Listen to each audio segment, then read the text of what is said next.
Dear Patrick Kluivert, Ole Romeni terbukti gacor di posisi ini. Media Jepang akui timnas Indonesia bisa jadi rival baru Samurai Biru. Garuda bakal jadi batu sandungan sang Raja Asia. Ya Sobat Kamus Bola, yuk kita simak selengkapnya.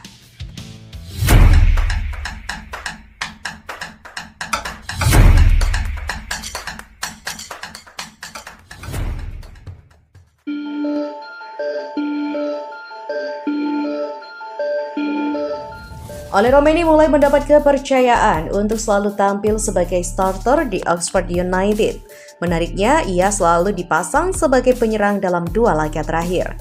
Pemain berusia 24 tahun tersebut bermain sejak menit awal di laga terakhir melawan Coventry pada Sabtu 1 Maret. Ia membayar kepercayaan itu dengan mencetak gol debutnya. Meski pada akhirnya Oxford kalah 2-3 dari Coventry, setidaknya laga itu menjadi momen Romeni membuka keran golnya untuk tim berjuluk The Yellows tersebut. Perubahan posisi Romeni di Oxford ini cukup menarik karena bisa berdampak pada posisinya nanti saat membela timnas Indonesia. Patrick Kluivert bisa memasangnya sebagai penyerang meski posisi asli dari Romeni bukan nomor 9. Hal ini berkaitan erat dengan minimnya stok penyerang murni milik timnas Indonesia. Ragnar Ulatmangun dan Rafael Strijk yang biasa mengisi pos ini juga bukan merupakan posisi asli mereka. Di mana posisi asli dari Romeni juga bukanlah penyerang, ia lebih sering beroperasi sebagai winger kanan. Terlebih saat terakhir berseragam FC Utrecht. Selama 1,5 musim di FC Utrecht, Romeni 19 kali bermain sebagai winger kanan dan 4 kali sebagai winger kiri. Kemudian hanya 3 kali menjadi penyerang tengah. Kendati begitu, posisi nomor 9 bukan pos yang asing untuk Ole Romeni karena merupakan salah satu opsi posisinya dalam bermain. Statistiknya juga cukup bagus ketika bermain sebagai penyerang. Dari 78 penampilan termasuk di level kelompok umur, Romeni mencetak 22 gol dan 3 assist sebagai penyerang. Dengan kondisinya yang saat ini sering menjadi penyerang bersama Oxford United, Ole Romeni besar kemungkinan akan lebih cocok jika dimainkan sebagai ujung tombak timnas Indonesia oleh Patrick Kluivert. Ya, dari posisi Ole Romeni kita beranjak nih sobat. Penampilan impresif timnas Indonesia serta kehadiran sejumlah pemain keturunan Eropa di kualifikasi Piala Dunia 2026 membuat kekuatan skuad Garuda dapat perhatian khusus sejumlah tim rival. Seperti diketahui, timnas Indonesia tampil impresif di putaran ketiga kualifikasi Piala Dunia 2026 dengan torehan 1 kemenangan dan 3 kali hasil imbang. Teranyar, timnas Indonesia berhasil mengalahkan Arab Saudi dengan skor telak 2-0 pada matchday ke-6 bulan November. Hasil itu membuat Giants bertengger di urutan ketiga klasemen grup J dengan torehan 6 poin. Timnas Indonesia hanya berjarak 1 angka dari Australia di tempat kedua atau batas akhir lolos langsung ke Piala Dunia 2026. Sementara itu, dari sisi amunisi, timnas Indonesia dipastikan ketambahan sejumlah pemain keturunan baru jelang hadapi Australia bulan Maret ini. Makin banyaknya pemain keturunan Eropa dan juga penampilan memukau timnas Indonesia di kualifikasi Piala Dunia 2026 membuat sejumlah negara kawasan Asia mulai menyoroti kekuatan skuad Garuda. Salah satunya adalah media Jepang yang tak sungkan memberikan pujian untuk kualitas skuad timnas Indonesia saat ini. Dilansir dari news.go.ne.jp, laman itu mengulas potensi kebangkitan timnas Indonesia yang bisa jadi ancaman untuk Jepang di masa mendatang. Mungkinkah Indonesia benar-benar menjadi ancaman bagi Jepang yang disebut-sebut sebagai negara terkuat di Asia? Tulis laman tersebut. Lebih lanjut, news.go.ne.jp juga menyoroti barisan pertahanan timnas Indonesia yang sangat solid sehingga bisa membuat Australia dan Arab Saudi yang merupakan langganan Piala Dunia sangat kesulitan untuk mencetak gol. Lini pertahanan timnas Indonesia dibentuk oleh pemain-pemain Eropa dengan kemampuan individu yang sangat bagus, sangatlah solid. Bahkan tim-tim seperti Australia dan Arab Saudi pun tidak mampu menembusnya. Jelas laman itu.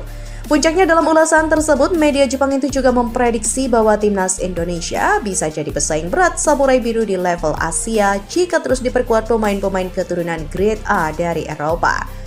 Tim Jepang memang tidak terkalahkan di Asia, tapi jika Indonesia terus membaik, mereka mungkin menjadi kekuatan yang harus diperhitungkan. Di masa mendatang, Indonesia mungkin saja memiliki pemain-pemain berbakat dari Eropa dan pemain-pemain dalam negeri yang tidak kalah hebatnya dengan pemain-pemain Eropa yang akan menjadi batu sandungan bagi timnas Jepang. Sementara itu, Timnas Indonesia sendiri akan mempersiapkan diri untuk menjalani lanjutan matchday kualifikasi Piala Dunia 2026 di bulan Maret ini. Menurut jadwal, Timnas Indonesia akan menghadapi Australia pada Kamis 20 Maret mendatang di Sydney Football Stadium. Kemudian 5 hari berselang, gantian dari skuad Garuda yang bakal menjamu Bahrain di Stadion Gelora Bung Karno, Jakarta. Ya, tampaknya Ole Romeni mulai menunjukkan ketajamannya ya sebagai penyerang di Oxford United. Meskipun posisi aslinya bukan nomor 9, di mana performa apiknya ini bisa berdampak positif bagi Timnas Indonesia yang tengah mencari opsi ujung tombak. Nah, dengan makin banyaknya pemain keturunan berkualitas yang bergabung, termasuk Romeni, Timnas Indonesia semakin diperhitungkan di kancah Asia. Bahkan, media Jepang juga menyoroti potensi skuad Garuda sebagai ancaman baru bagi Samurai Biru, terutama setelah hasil impresif di kualifikasi Piala Dunia 2026. Ya, Sobat Kamus Bola, dengan komposisi pemain yang semakin kuat dan performa yang terus meningkat, Timnas Indonesia berpeluang besar menjadi kekuatan baru di Asia. Laga-laga mendatang, termasuk melawan Australia dan Bahrain, akan menjadi ujian penting bagi skuad Garuda untuk membuktikan diri di panggung internasional. Menarik untuk ditunggu adalah komposisi skuad Timnas Indonesia di bawah kendali Patrick Kluivert. Laga nanti sekaligus akan menjadi debut bersejarah bagi Kluivert sebagai pelatih skuad Garuda sejak menggantikan Shin Tae-yong pada Januari lalu. Di mana Kamus Bola punya ulasan menarik berupa prediksi skema atau formasi alternatif yang bisa diterapkan Patrick Kluivert agar Timnas Indonesia bisa mendulang hasil positif di markas Australia nanti. 3-5-2, formasi ini bisa diterapkan Timnas Indonesia untuk meladeni Australia. Skema itu tak lepas dari warisan era pelatih Shin Tae-yong yang kerap menggunakannya. Formasi 3-5-2 sudah cukup familiar ketika era STY dan mungkin bisa dilanjutkan oleh Patrick Kluivert. 3 bek sejajar kemungkinan bisa ditempati Rizky Ridho, Jay Itzes, dan juga Mads Hilgert. Kemudian 5-3, gelandang tengah bisa diisi oleh Tom Hai, Marcelino Ferdinand, dan Ivar Jenner. 2 flank atau sayap kanan dapat diisi oleh Kevin Dix dan di kiri oleh Calvin Verdol. Sementara untuk 2 strikernya, Patrick Kluivert bisa mengisinya dengan nama Rafael Struijk dan juga Ole Romeni. Sementara formasi 4-3-3 identik dengan gaya permainan sepak bola Belanda dengan total footballnya. Skema ini cukup familiar bagi permainan mereka yang cenderung ofensif dan juga agresif. Dan untuk informasi dari formasi ini, di depan gawang ada Martin Paes, bisa diisi quartet back seperti Calvin Verdong, Jay Itzes, Mads Hilgert, dan di kanan ada Kevin Dix. Trio gelandangnya bisa diisi Tom Hai, Marcelino Ferdinand, dan Ivar Jenner yang bisa berkreasi dari sektor tengah. Adapun Trisula di lini depan, yaitu Kluivert punya opsi Rafael Struijk di kiri, Ole Romeni sebagai striker tengah, dan Egy Maulana Fikri bisa dijajal sebagai penyerang kiri. Sementara dengan formasi lainnya yang bisa dijajal Kluivert adalah 5-4-1. Skema ini bisa lebih cenderung untuk bermain sedikit bertahan dengan target minimal bisa mencuri 1 poin dari Sydney. Namun dengan gaya permainan Belanda ala Kluivert dibantu Alex Pastoor dan Danny Lanzat, skema itu bisa saja menjadi lebih menyerang sesuai kebutuhan. 3 bek sejajar kemungkinan bisa ditempati Rizky Ridho, Jay Itzes, dan Mads Hilgert. 2 flank atau sayap kanan dapat diisi oleh Kevin Dix dan di kiri oleh Calvin Verdong. Nah, itulah informasi kita kali ini. Nantikan untuk informasi lainnya. Tentunya yang terupdate hanya di Kamus Bola.